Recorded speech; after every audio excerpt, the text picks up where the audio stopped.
All right, and just like that, we're back. The Action Sports Show from the Toyota SEMA Zone, and we have none other than BJ Baldwin coming at it right now. Las Vegas' favorite son. Only in a Toyota booth, by the way. Exclusively. Exclusive. He already apologized for being late, so now he's going to be here an hour and a half, and he's going to host the next half of the show. I got a 14-month-old at home that's they start walking, they just try and kill themselves all the time. They do, seriously. You ever watch those dad videos where they're like backhanded saves? Yeah, I've done a few of those. All day long. You never really fall asleep, with the kid, hanging around. Love it. Man, pumped to have you here. Of course, SEMA going down right here in Las Vegas year after year. You got to love it because this is your playground and this is your home. Absolutely, yeah. I've lived in Vegas for all my life. So this is my family here. I got a lot of family here. This is a great place. I love Las Vegas. And now we got official involvement with Toyota now too. So now we're part of the family, which is a really cool thing. Yep. A lot of cool videos with the Tundra build and stuff like that. A lot of people are asking me, is the other truck here, the Tundra here? Because a lot of guys were asking me before that. What?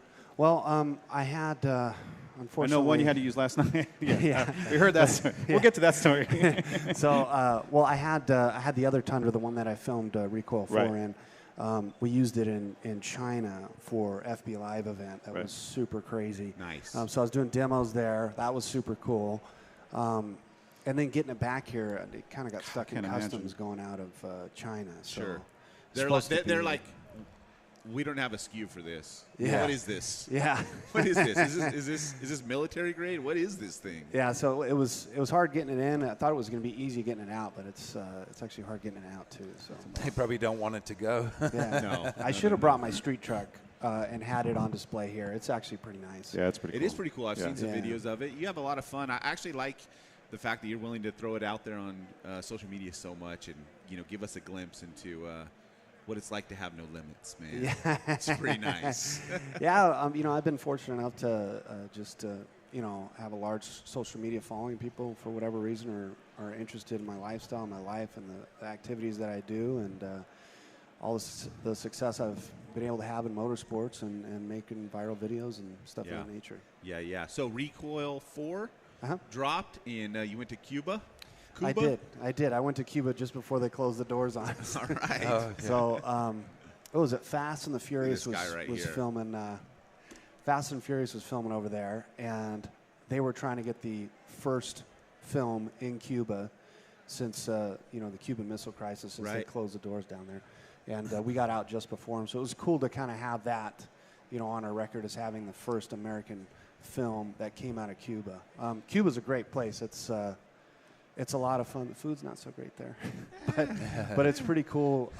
They love the all the action you brought to the table, though. Guaranteed. My God, they like lighting the wheels up and getting busy. What was the reaction when you pulled the truck out? I mean, that had to have been crazy. You know what? You take the truck anywhere else, and they're like, "Oh my God, this is a race car, or this is a race truck. I've never seen anything like this." You take it to Cuba, and they're like, "Wow, this is some kind of spaceship or something." Like they don't even recognize it. All the cars are obviously everybody knows all the cars are pre 55 Chevys. Yeah, 60s. They're 55 Chevys, and they just don't ever see any type of new vehicular technology. Yeah.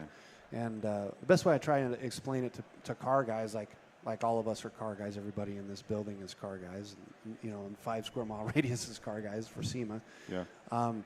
You see like a 55 Chevy out here, and it's got, it's a cherry red paint job. It's got $20,000 paint job. It's got immaculate interior, and they're running, either a LSX supercharged engine that's really nice. Everything's perfect. Or they got, a $65,000 big block in there, if they got the money. Down there, all the cabs are that car. The cabs are. The cabs are. I've heard that. I love it. But instead of having like everything nice, everything is just beat to crap. It's like you have baling wired together. Yeah, the hot rock cars here, they have like 65, 75,000 miles on them. Some of them have less. Some of them are completely, rebuilt. There they have like 2 million miles on them, and they don't have access to like resources. They don't have LS blocks. Yeah. So or even auto parts for that matter. Yeah, they don't have anything. So the only thing that they're able to get to keep these cars running is Russian diesel engines, and they don't have any emissions over there. So you're constantly driving through a black cloud of smoke the entire time, you know, that you're driving around in there. And the cars are like, they got like wooden panels and these big gear shifters with the honey globe dragonflies and the chain steering wheels. And it smells like, you know, cattle. 10,000 people's different body odors in it. Yeah. Oh. So it's very, very different than. Well, that's probably Thank because you you for were that the description. 10,001st guy in that cab. Yeah, right. Yeah. Okay, so tell me how it works with a shoot like that.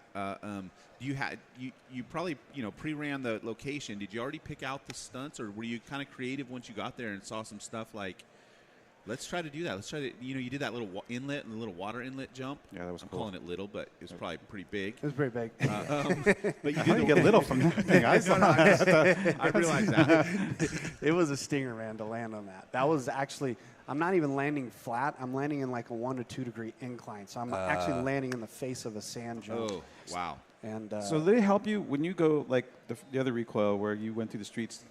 Did you have a chance to go, I want to go here, oh, I could do this here? Or did you have the freedom to do that before? Or you, like, when you got there, you just rolled up and go, we can go off this street to this street? I mean, when it comes to piecing that together, you got to get the officials involved and stuff like that. I mean, yeah. No, I have a scout. I have the producer. The producer's, in great communication with me. Yeah. For Recoil 4, it was Andy Bell. For 3, he's going to be here later today. 2 and 3, it was Brian Scotto. But Andy's great because he's willing to think outside the box. Like BJ wants to go big, and I know how to think like that. Well, not only that, he can go up and talk to the officials immediately, like they've grown up together, and they're already, he can like bro it out Ambassador. with somebody for 5 minutes, exactly. and then they're best friends. He's running for office there now. Did you know that? Yeah, I'll vote for him. But yeah, so Andy knows what the truck will do. He's a dirt bike guy. He knows that there's similarities between a truck and a race truck and a dirt bike. Certain things are different. Obviously, it doesn't accelerate like a dirt bike, so we need more room to run up and fly off of stuff. But he goes with a scout. He checks all these different locations out, and he does a lot of work in doing that. And then I go down, and then I check the locations. I could say, okay, yes, we can either do this, or no, I don't think that's going to work. We don't have enough room to accelerate. We don't have enough room to decelerate. But do you have enough time, like, to say, okay, if I don't get it on the first shot, like, we got to go back? I mean, do you? Oh, a lot of those are shot in several. It's got to be like one takes, shot, right? or I mean, most of my stuff is shot in one take. Yeah, because that's all you got. Really. Yeah, if I can, I'll get a couple different tries at. But most of the big stuff is shot in one take, like the beach jump. Jumping over the humongous river. What was that? Oh, the little river. Was the that little the Nile? river. Whatever it was. That was in one take because I was terrified of that. All the big stuff, I'm like, I'm not like a really, really brave person. I don't like to crash, and I don't want to break my back. Yeah. And so I'm very calculated, and I'm actually pretty scared when I do some of the really, really big stuff. But is there stuff that was over there like, no, dude, that's way over? I mean, when you... Yeah, there was a hydroplane stunt that I was supposed to do. And I told him I wanted to do it, and we got to figure out a place to do it. It has to be on flat level ground. Good entry It could be point. a good entry point, a good exit point. It could be 100 feet deep for all I care. But as long as I get enough speed, I'll go right through it. Right. And the place that he had scouted out was like, it had like a 6-degree decline and then out. So you're this driving is not a hydroplane. into This is the a water. submarine. Yeah. It's like Robbie Madison's bike with the skag on the front. That's what you kind of needed. Huh? Well, I've done it in Baja because they flood the farms. Yeah. And they flood the roads in certain areas where it's really high speed. Yeah. And I've done it where, anything over 90 miles an hour, it doesn't really matter how deep it is. I can go at least 100 feet across the water before it starts to go down and just completely decelerates. But I can imagine a conversation with Andy scouting it and BJ saying no, and Andy going, nah, come on, you go ahead. I mean, it's got to be like, I got to see that conversation has got to go down something like that. Andy really gets me going. He just, he calls me names and he makes me feel like a wimp, and then I'm like, all right, I'll do it. Yeah. I love it. What's interesting to me about the videos is when I see like bombing down some like three rack of stairs, and then there's people like families hanging out on their balcony not too far away. Those aren't extras. Those are that's real pretty exciting families. for them, right? Yeah. Yeah. What happened in my front yard today? Yeah, it's they think it's pretty crazy. The first stunt that we did, like, there were people coming out of the homes. It was a huge jump, like a huge tabletop in a neighborhood on a paved street, and I wanted to work up to it because there's only so far I could go without hitting the telephone lines. Oh, yeah. So I didn't want to hit the telephone lines and clip the truck and throw it out of balance and then end up crashing the truck, and then we would have one shot for the whole film. It would have been slow-mo, 6 minutes of slow-mo.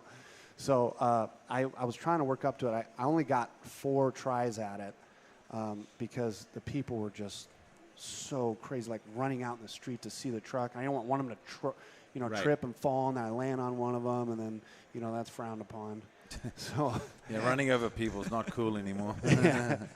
But it was cool. I did like 191 feet in a neighborhood. That's wild. That's huge. In Cuba, it's pretty crazy to be in the truck, and because in some of the third world countries, they have streets that are all crazy with hills and stuff like that.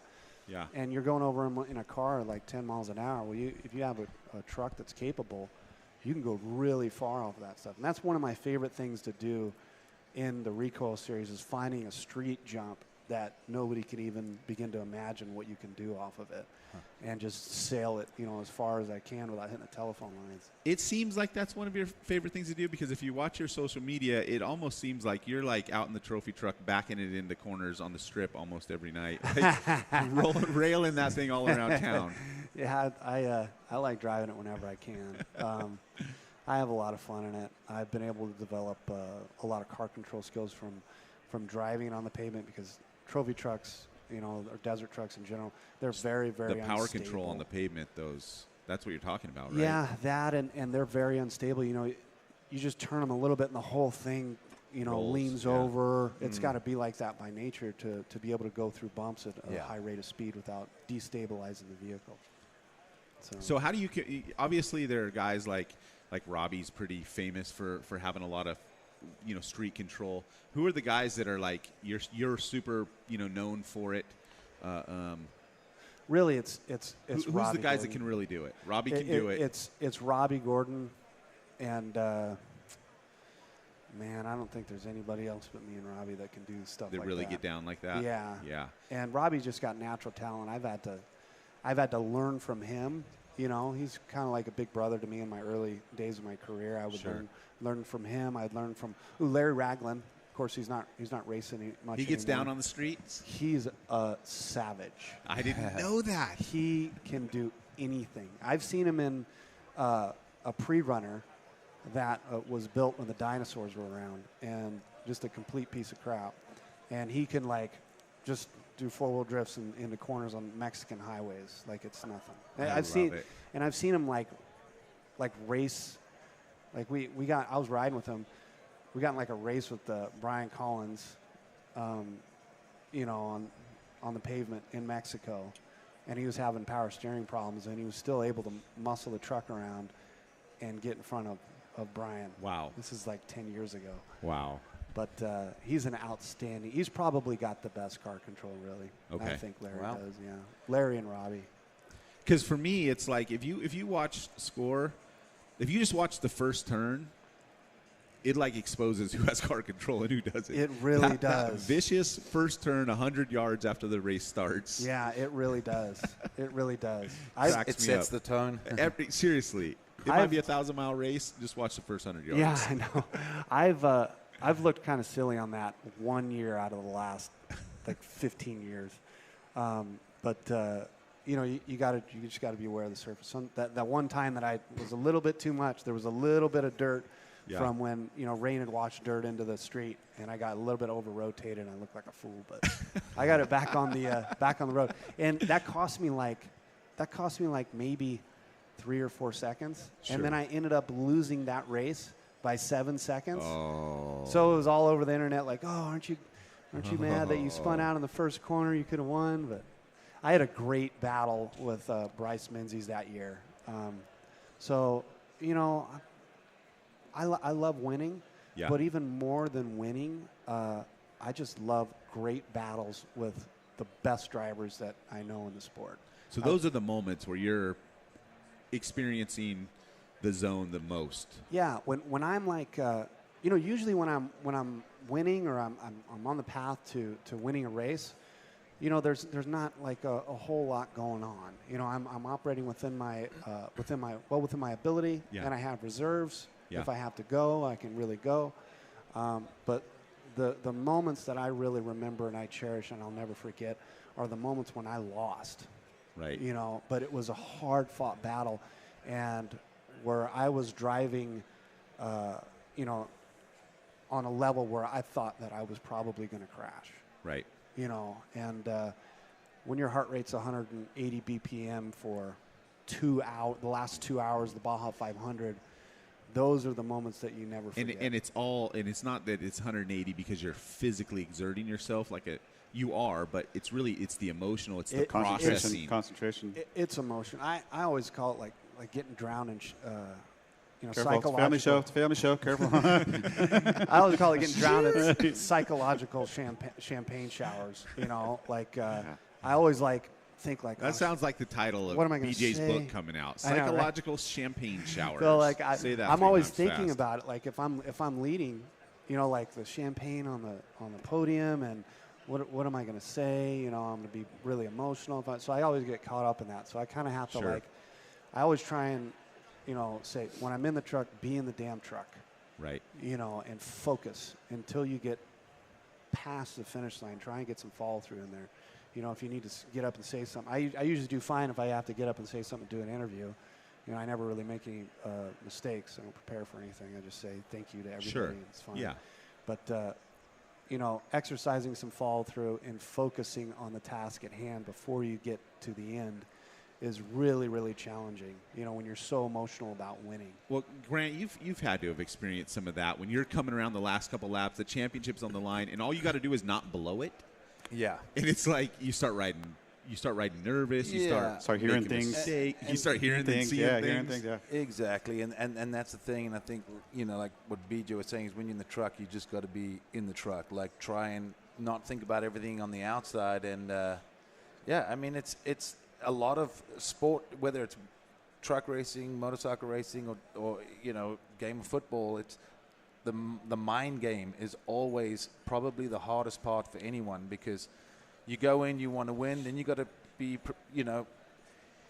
like everyone has a plan. I'm going to go, I'm going to be safe, I'm not going to blow it, I'm not going to take risks, but I'm going to be there for the long haul, I'm going to win. But all of a sudden, you over-rotate the first turn or something, you're like, you can get flustered, and then all of a sudden, everything else could go downhill after that, but you've got to rein it back in and then go, okay, that was that, no big deal. I've got time to make that up, and I'm going to be smart about So Yeah. the mental side is tough, and you're talking about your heart rate. Probably a lot of that is just your adrenaline bumps it Yeah. up. Like it is. when you get in the truck and you just think about the start of the race, you probably go from 80 beats to 130 beats. Just because your body is now realizing what you're about to do. The start's not really bad for me. I have a hard time eating breakfast the morning of. I don't sleep very well. I'm really, really nervous. Then I get in the truck and I realize It's your happy place. I'm capable of some great things if I execute everything correctly. It's like the last when I get in hard fought battles with guys that are some of the best in the sport. That's when and it's now that I'm a little bit older. It messes with me a little bit more. When I was younger, I don't know how you were, but when I was younger, I had all these dragons to slay, and I was a small guy, and nobody knew who I was. And Right. if I got to slay one of these dragons like Robbie Gordon or Larry Ragland or one of those guys, then I had nothing to lose. Right. But now I have this record. I'm expected to do very well from massive sponsorships. So it puts a little bit more pressure. But isn't it like when I was doing karts when I was younger, like when you could start running up at the front and beat those guys, then you can think, hey, I can run with these guys now. I can be up there instead of being intimidated, like you said, running against Rag and all these other guys. Like when you're running up there with them, like, hey, man, I can be up here with these guys. I can be on this. You know what I mean? No, I'm aware of that too. But Yeah. The I belong. Yeah. yeah. There's I'm something aware that of comes that with too. Respect you got to earn, but with them too, I'd imagine. I have this weird thing where I tend to yawn on the starting line. Really? Yeah. And it's not that I'm bored or asleep. You just it's relax. something that I go through. Am I alone in that? It sounds like yawning. it. Yeah, no, I was definitely saying I never. You're yawn. hyped up. You're jumping up and down. I You're that always, guy. I always remembered even seeing like mom's home videos when I was a kid on the start line. When I got nervous, I would get massive upper lip sweat. So I'd be like grabbing the bike, and then you'd see my hand go under the helmet, and I was constantly wiping it. And I never sweat on my upper lip except on the start line. and You don't even have sweat glands there, bro. that's are the you weird doing It part. does now. Do you have any Ticks like that? Yeah, like nervous twitches, like things you do when you're getting antsy, ready to go? Let's see. What do I do? Honestly, when I sweat, that's another mental battle too, because I'm like, dude, don't sweat. You Well, cannot afford to sweat. yeah, for exactly. nothing. No, yeah. You know, if there's nothing going on, you should not be sweating. Stop sweating. You know, because it's hard to get that water back in your body. Right. Yeah, especially right. with what you do. So I got a quick text from Andy because, of course, he says when I'm here, I'm on my way. That means he's still in his car getting ready to leave his house. Right. So I go, just give me a time, dude. I got BJ on the air, and he says, ask BJ what happened. We looked for him after qualifying last night. We couldn't find him. So he said, ask BJ if he got done with all of his trick-or-treating he made it to qualifying time. That's what he texted I me. did. I had to take a couple Monster Girls home. Yeah. Oh, that must be rough. It is a rough life. Shame. Poor guy. So, of course, he's in Barstow. He just passed Barstow. I go, do you know what time you're supposed to be here, right? No, don't worry, Scott, I'll make it there. And I'm like, okay, whatever you say. Whatever. Typical I Bell. love Typical Andy. Bell. I love fashion. Andy. Yeah. Whatever, Bell. Okay, so what's next? Do we have is Recoil 4? Are we going to continue the series? Are we going to jump into something different? Are you just going to settle into some focusing on racing only? And what? Paint a picture for me. I got to do a little bit more testing in my truck. I've got hopefully until the Baja 500 to race this truck, and hopefully I'll have a new truck completed by then. That's going to be four-wheel drive. Very, very excited about it. Oh, nice. It's supposed to only be about 100 pounds heavier than the truck I have now. So it's that's very, very exciting for me because I love four-wheel drive. I love how much corner speed you're able to, Game changer. achieve. Complete game changer. It's like, What about durability with additional parts, though? well, that's a challenge. That is a challenge because we don't have enough data on that. And we have data on four-wheel drive. We have data on the McPherson truck and the Herbst truck way back in the day. But this is a little bit different technology. This is new technology. Some of really the big deal back then was we can't get the travel out of it. So it will accelerate really fast. But, it's not going to go through the big bumps like everybody else will go through. And I think back then, they didn't have the muscle that we have now. We're putting a 700-inch big block in my truck. So it's going to be insane. What horsepower do you think it's going to be pushing out? I hope it makes 1 million. I hope it makes 1 million. Yeah, I always said if I can get the powertrain to live and the fuel mileage that I needed and the everything right, I would have something in my truck that made 3,000 horsepower. Because I really believe we could use it if it's four-wheel drive. I really believe. Jeez. When you're when you're on a road, you're going 140 miles an hour and you hit the gas, you're not spinning the tires. Do you think you could put power to the ground off-road with massive horsepower like that? I think you can. That'd be amazing. I think even in two-wheel drive. Once my truck gets to about 110 on a road, it hooks up. If it's on a lake bed, it's going 90, and then it's hooked completely 100%, no slip. Yeah. So I think there's more speed to be made there. If you can get the powertrain to live, you get the fuel mileage you need without having to carry 200 gallons of gas. I think there's more power, more. How time much to save. computer-aided traction are you guys running? I've messed with that a little bit, and I just don't like it. Yeah. I like making my own decisions. Yeah. And other people have messed with it. Robbie has some traction control on his truck that I think works pretty good for him. But Driving style sounds like. Yeah. I just don't like it. I like to have access to every Clydesdale that engine produces. Right. Because a lot of times your driving is it's making decisions for the moment, and you want to make a decision for the moment ahead of the moment, and that's where your technique is clashing with the technology. Yeah. And to be honest with you, I haven't had traction control on any streetcar or vehicle that I've driven ever. Yeah, that's not your... The first thing you do when you get in a car like that, you turn the traction control off. Well, the Tundra, especially a rental. Yeah. So Especially a rental. The Tundra that I have, that when we started the relationship with Toyota, fucking outstanding vehicle. I pulled all the stuff out of it. It's lit up like a Christmas tree. Yeah. So badass truck. So it will do whatever I ask it to do, and it is really an awesome vehicle. It's got a really big supercharger on it. It's got all custom exhaust, and it makes about 650 horsepower. We got the legend Ralph Shaheen over here saying, "What's up? What's up, brother?" How are you, Ralph?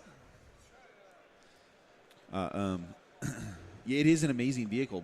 Out the box. Hit the button and just shut it down, and you can just drive it like that yourself. There's techniques to do it. It was bone stock for about a week, and I took all my friends for rides. Yeah. And we tried to break it. Oh yeah. I didn't have a dime in it, so I was like, I'll just take it back. It's under warranty. Yeah. But no, I really beat on that thing when it was bone stock shock, stock tires, and I got the base model. It was $36,000. Was it a Pro, right? No, it wasn't a Pro. Was it? It wasn't a Pro. For him, he's going to custom do all that stuff. Yeah, I wanted a Pro. Anyway. It was written into my budget that I had $50,000 allotment to go purchase a truck, because I guess it's easier to do that than have him deliver one. So, I got the base model, and then it had like the good shocks on it, whatever it was. The 4-wheel package. And then I used the rest of my allotment to do the interior, to put race seats in it. So tell me about it. What'd you do? What's your build? Oh man, you need another hour, man. You give me the highlights. Give me the highlights.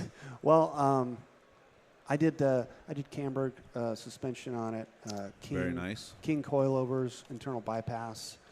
Also have a King bypass. I think they're 3.5s all the way around. The truck has like 18 inches of travel. Actually, I'm sorry, it has like 21 inches of travel up front, and I think 20 inches of travel or 22 inches. Is it like sealed pre-runner level? Like you could pre-run in it for sure. Yeah. Yeah.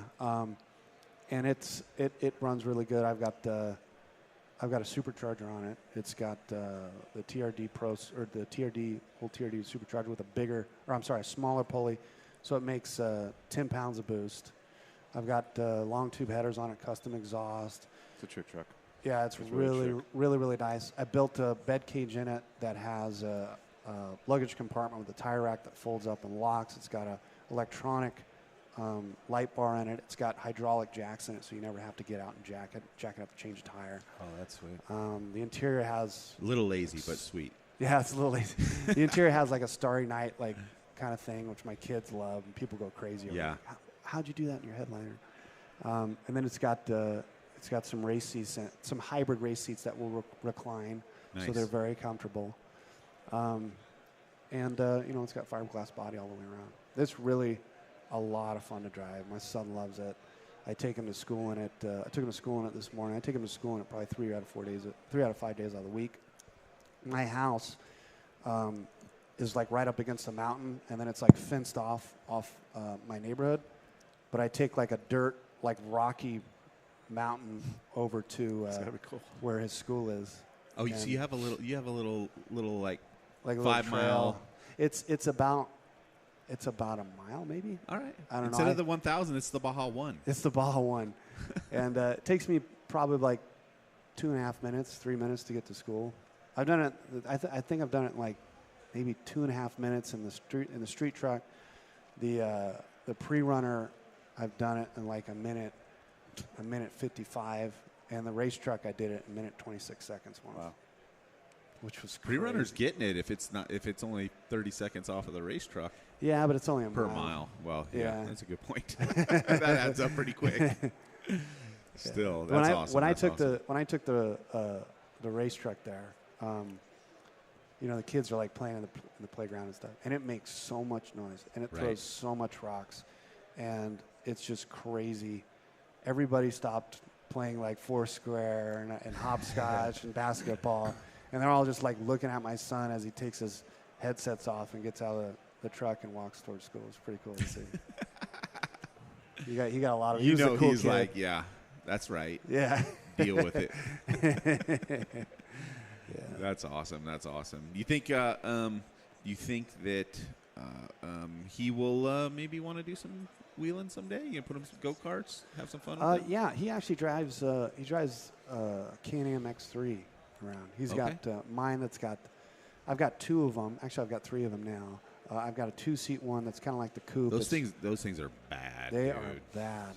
They are awesome.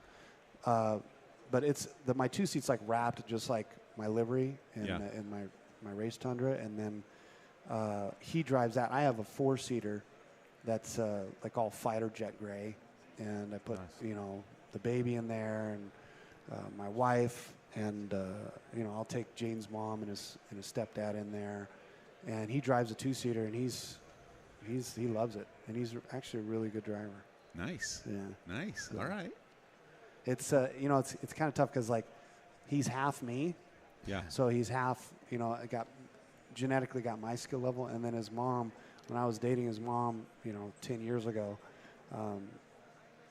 she'd come over to go on like dates or whatever, and she'd have to see like a new stripe of paint on her car every time she came over, so she would bump into cabs and stuff like that. I'm so resisting making generalized jokes right Genetic now jokes that I know are just like right there for me I to make them all the I'm time. not going there on you. I make them all. I get a pass, I get a pass. My whole family's Asian.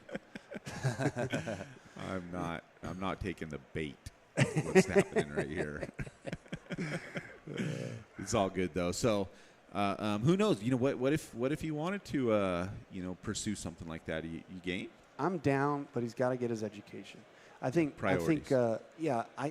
My number one thing that people message me on social media: how do I get into motorsports? How do I get into racing? I want to try and pursue a career in motorsports. Money. And it's tough to answer them all, but I answer everybody like every probably 3 months. I write a big long thing. I've seen those actually. Yeah, so I mean, Will they talk about racing or your other antics? Because there would be a little bit. Oh, of everything. It's seriously, it's like a book. It's like a little mini book. Really, the motorsports thing is like a number one question. How do I get involved in racing? And you have to, with anything in life, time. You have to have some experience. Most of all, you have to have the information. If you're not the smartest, if you're not smarter than the guy standing next to you that's trying to do the same damn thing, you're not going to get anywhere. You're not going to be on top. Thanks, Evan. So it's a struggle for these guys because I've had access to some of the smartest guys in motorsports. I've been fortunate enough to let me get my hat out so I get these pictures from that. There we now go. you got your uniform on. Uniform's on. Hey, flip your thing around too, eh? Oh yeah. Gerardo. Gerardo don't flip Uribe. that around. Forget that. But I was fortunate enough to be able to get started in desert racing and have the budget to do it. And then I learned from, I ran out of money just like everybody else, but I learned from people that were smarter than me, people that were more successful with me than me. Larry Ragland, Robbie Gordon, guys like that, Brian Collins, and. People didn't realize the time you got to put in too. The seat time. This is my 20th year. Wow. This is my 20th year. Wow. So I've been desert racing with. I started with Butch Dean, Pat Dean, JC Dean, at Valley Performance here in Las Vegas, and I started racing with them in 1997. So I started racing buggies, and I worked my way up in very limited buggies. My first buggy only made like 90 horsepower, and then worked my way in a Class 1 car, and then trophy truck, and then it was like, you got to figure out how to get some sponsorship commitments and try and get this covered. And then over the years, I've been able to get it covered, but it's been a very long road and a lot of work. And our team has to work, 2.5 times harder than teams that are privately funded. So it only took you 10 years to become an overnight celebrity in this game, is what you're saying. Yes. Good work, yeah, man. Exactly. Good work. His web work didn't hurt him at all either. It is something. There is something about this off-road industry, and I don't want to go down any negativity, but you're dealing with some extremes where some of these are not truly functional teams that you're up against, and their budgets don't come from functional places. And then there are teams that are like, hey, this team has to have a real budget within sponsorship allotment and run like a true business. This is not just my millionaire boy toy approach to this sport. Yeah. And so that battle happens. People have no idea what goes on behind the scenes, the prep, none of that. Yeah, that's the struggle is with this sport in particular, because our audience is not quite as large as we'd like it to be, and we don't have, we're trying to, create a new customer every day for whatever, things that we're promoting. But this is a unique sport in a sense that you can have a privateer have a much larger budget than somebody that has massive sponsors, and it takes, to run a truck, it takes about $1.5 million to $2 million a year, depending on, Your what schedule, happened. yeah. What happened throughout that year. If you lost a couple How motors, you handled that first turn. Yeah, how you handled that first turn, exactly. Well, exactly. I mean, look at Formula One.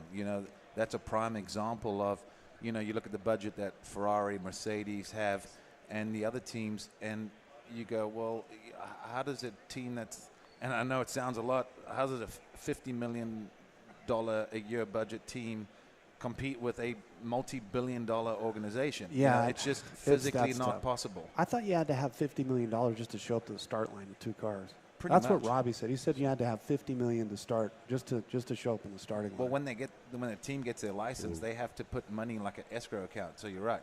The money's sitting there saying you can pay the expenses for the rest of the season. And you have to do the same thing next year.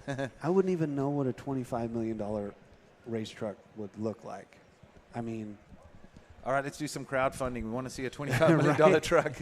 Wheels out of carbon fiber, that don't get that'd be smashed. so sick. That would be so much horsepower. All right, so I want to hit you up. We don't have a lot of time left with you. I want to talk about the upcoming Baja 1000 race. It's a big race, the 50th anniversary. Score is really on a extraordinary path right now and doing some amazing things. I think everybody's really excited about it. Tell me what your expectations are going into the 1000. You got any tricks up your sleeve? Are you solo all the way to La Paz? That's a big ask. Yeah, that is a big ask for sure. I don't think anybody really knows how tough Ivan Stewart is except for me. Sure. I've been fortunate to be the only guy to consecutively win 2 Baja 1000s, driving the entire distance in history in a trophy truck, which, I'm very, very fortunate to have that opportunity and be able to capitalize on that opportunity. But it's hard, man. It is really hard. And I have an athletic program, I have a nutrition program, I have a hydration program, that's all detailed out throughout the entire event, X amount of minutes. To prepare you for and that much time. Yeah, and it's not hard to go 6 or 7 or 800 miles. It's really not. Sure. But once you get like the 800 is like, it's difficult, but once you go from 800 to 900, that 100 miles feels like the first 800. And it gets exponentially harder. By the time you get to the finish line, you feel like you're seeing dead people. Right. So it's very, very difficult. This year, and the mental battle too, like you're trying to say to yourself, I talk to Ivan, I get advice from Ivan whenever I can. He's I mean, a race like that, and not to make light of it, but your co-driver, not only are they navigating, but probably they're really just helping you Motivate stay focused, process, not get caught up in your own thoughts. Because, dude, you can't drive anywhere for that long and not get lost in your own thoughts. Nobody can. I had a co-driver try to solo with me. He had to take a nap for about 30 minutes. Oh, my gosh. He was done. And he was You like... wore your co-driver out? He was like punching the dash, trying to like get pain in his knuckles to wake him up. Yeah. Yeah, Jeez. and he was no wimp. He was a savage. He's Johnny Nelson. He's awesome prep guy, awesome navigator. But it's tough once you get to that point. You get tired, and then you're like, well, you got 8 more hours of driving to go. So can't even imagine. It's a struggle. This particular Baja 1000, I am going to try and go the whole way. I have Rodia Maya that's scheduled to get in at Laredo. Okay. He wins. So that's a race day decision, That's scenario a race when day you roll decision. in. Yeah. I'm going to try and go the whole way, but I'm not going to put any additional mental or psychological pressure on myself to say that I have to. Sure. Because A, I don't have to, and B, that would just lessen my chances. Whatever's of being best for the able to team follow and through. the win. Yeah. Yeah. And Rodi Amaya, you know, not many people know about him, but he's an incredible driver. He actually practiced in my truck last night. Everybody thought it was me. Gotcha. You know, so he's So he can really, wheel really it. good. He's a really good wheeler. He lives in La Paz. He does all the races down He's south. going to know the terrain like He the back of wins. his hand. He literally Baja has Sur. won like the last 5 desert races Okay. down south. Gotcha. So he knows everything there. And if I feel good enough and I'm in the hunt, you know, top 3, top 5, you know, by Laredo, he's still going to get in, but he's going to ride with me. Sure. You know. It just depends on what stage of the fight you're in. Yeah. Yeah, fair enough. And if I'm weak, you know, and the best thing for the team is for him to get in, I'm going to get out. Yeah. And I'm going to have some margaritas and go to the finish See line. him at the finish line and Yeah. celebrate. Yeah. Well, look, we think it's going to be one of the most amazing score races in It's the history. 45th. You know, So, it's very important. It's going to be amazing, and so we want to wish you the best of luck. Thank you for coming on very the show much. so much, Thanks for BJ. coming on, brother. appreciate it, man. Appreciate Thank it. you. It was awesome, It's as a always. All the pleasure. best. Absolutely. All the best. Thank you. It's great to be a Toyota team member, and I hope to have a long We marriage hope to with have this it. company. He's been a great addition. Yes, sir. Great So- personality to have. I mean, once that happened, the hits we got on social media were incredible. Yeah. And especially Yeah. for the Tundra build, the personal one. Yeah. People were following that like every day. People love Almost, that. yeah. People It was love a that cool thing. truck. I'm going to do more projects with that thing as well, and I'm going to give that thing a little bit more attention and Nice. get it out and seen and stuff like that. So Very nice. All right, everybody, we're going to shut things down because we got another great guest. Antron Brown's going to be visiting us here in about 15, 20 minutes. So we're going to shut down the Action Sports Show, and we'll be right back.